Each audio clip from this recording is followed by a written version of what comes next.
Hello and welcome guys to my YouTube channel be fit Dinkesh. आज का video जैसे मैंने आपको बोला था जिस पे मैं बनाऊंगा वो है वार्म अप।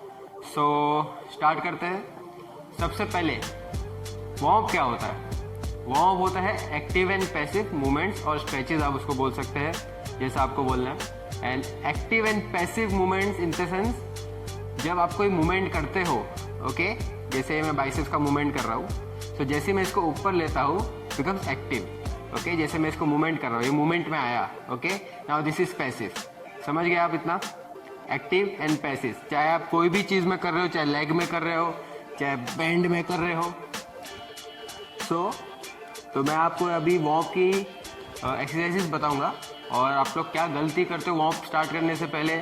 ओके आप वार्म अप में भी क्या गलती करते हो मैं आपको भी अब बताऊंगा। सो गाइस, सबसे पहले मैंने देखा है बहुत सारे जन को जो जिम में घुसते से ही दे स्टार्ट, या फिर सीधा घुसते से पुलअप स्टेशन पे चले जाते पुलअप्स मारने को।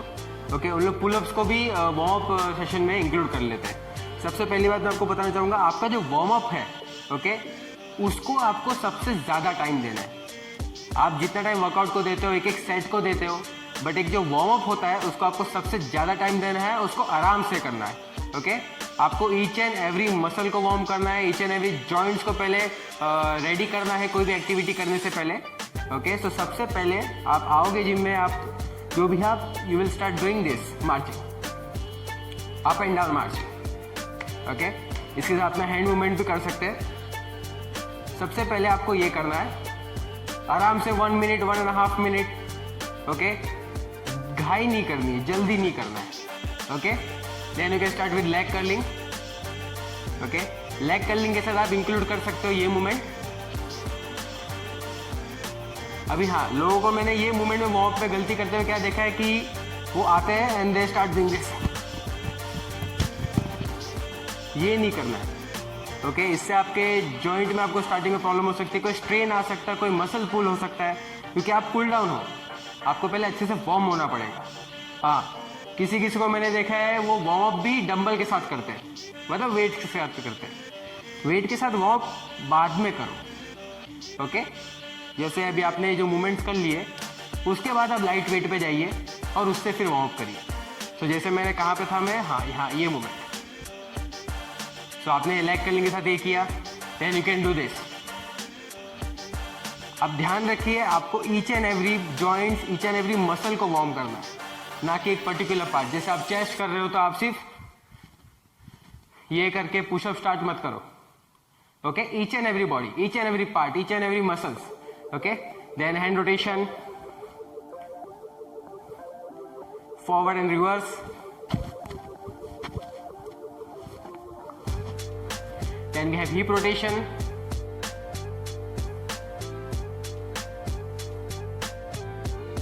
then we have leg forward backward, जिसको आप सपोर्ट लेके करिए आराम से।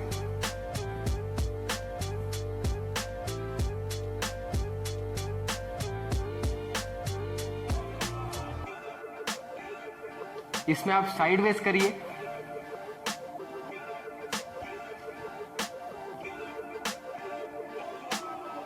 एक और बात, अगर आपको सीवियर नी पेन है, ओके जैसे आपका नी बहुत ज़्यादा ही दुखता है, बहुत ज़्यादा ही वीक है, ओके सो अवॉइड करो इसको करना, क्योंकि इसमें क्या होगा जब आप मूवमेंट करते हो तो आपका ये जो नीचे वाला जो सपोर्टिव लेग है वो बहुत ही ऐसा हिलता है।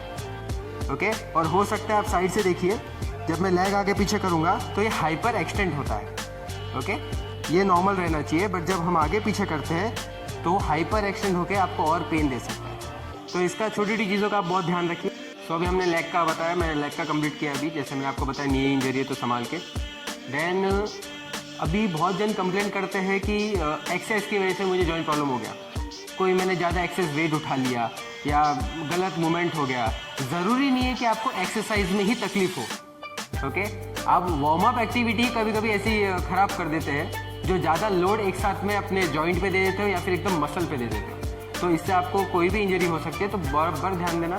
जैसे मैंने देखा लोगों को सीधा फॉर बेंडिंग करने झुक जाते हैं, इसको हम बोलेंगे फॉर बेंडिंग।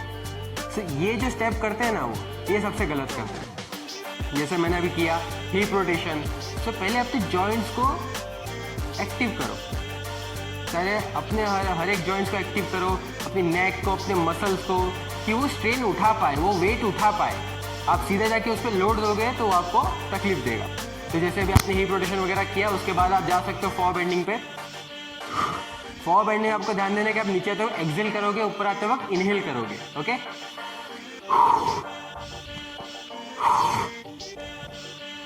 इसमें आपको एक चीज़ ध्यान देनी है, अगर आपको बैक पेन है या बैक रिलेटेड कोई प्रॉब्लम है तो ये अवॉइड करना है, ये आपको ज़रा भी नहीं करना है, 1 डिग्री भी नीचे मत झुकिए, तो सीधा अवॉइड करिए। ओके, देन हम जाते हैं नेक की तरफ। इसको मोस्टली कोई वार्म अप नहीं करवाता, इसको कोई इंपॉर्टेंस नहीं देता, पर सबसे ज़्यादा इंपॉर्टेंस इसी मसल का है। ओके, क्योंकि ये आपको कभी भी देखा रहेगा, आपके स्ट्रेन जो होता है वो आपको नेक में सबसे ज़्यादा आता है। सो इसका वार्म अप आप ये करोगे, आपके लेग जॉइंट, आपके hands forward, face down and warm up. Forward rotation, backward rotation, up and down, ये 3 मूवमेंट आप इसमें कर सकते हैं। तो ये नेक के वार्म को लेके था। अब नेक का मूवमेंट भी करना है आपको।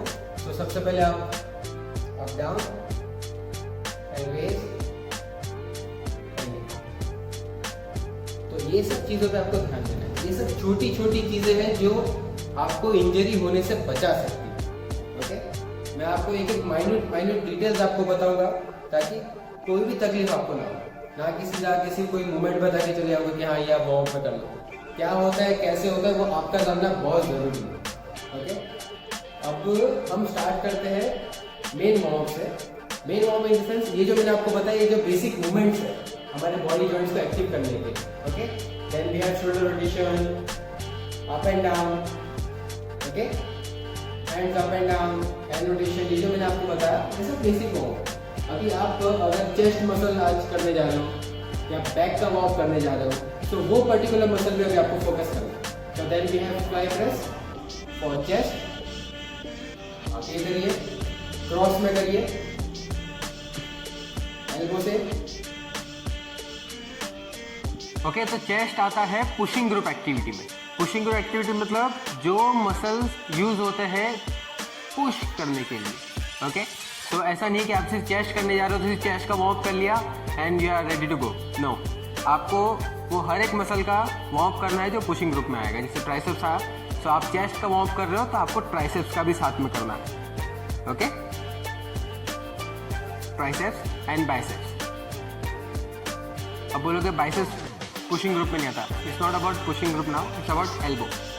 ओके, क्योंकि आप जब डंबल प्रेस मारोगे, आप कोई भी एक्टिविटी करोगे चेस्ट की, तो आपका एल्बो बहुत मेन है।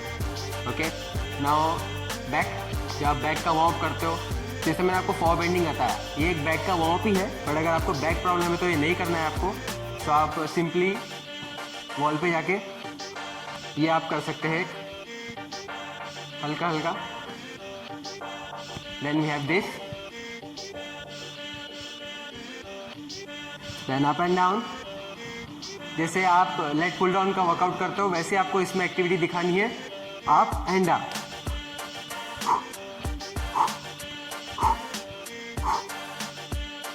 ओके, तो ये सब चीज़ों का आपको ध्यान देना है। सो नाउ लेग्स का वार्म अप कैसे किया जाए, जैसे मैंने आपको स्टार्टिंग में बताया लेग कर्लिंग, ये एक वार्म अप है आपके क्वाड्रिसेप्स को वार्म करने का, या फिर आप थाइस पार्ट जो बोल सकते हैं इसको वार्म करने का।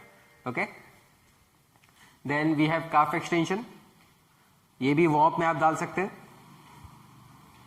जैसे मैंने लेग फॉरवर्ड बैकवर्ड बताया, ये भी एक लेग का ही वार्म अप है। ओके, सो ये सब चीज़ें हैं आपको ध्यान देनी है। ये पर्टिकुलर मसल की बात हो गई, और जो मैंने आपको पहले बताया वो आपको ओवरऑल बॉडी के लिए करना ज़रूरी है।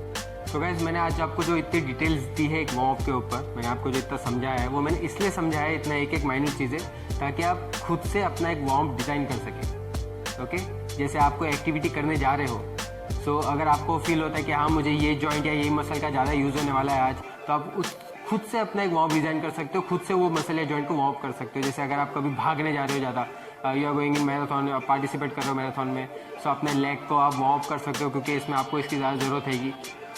सो ये सब चीज़ें हैं छोटी छोटी डिटेल्स जो आप खुद से अपने आप को मैनेज कर सकते हो, खुद से अपना वार्म अप सेट कर सकते हो। So stay tuned for more guys, and please do not forget to like, share and subscribe.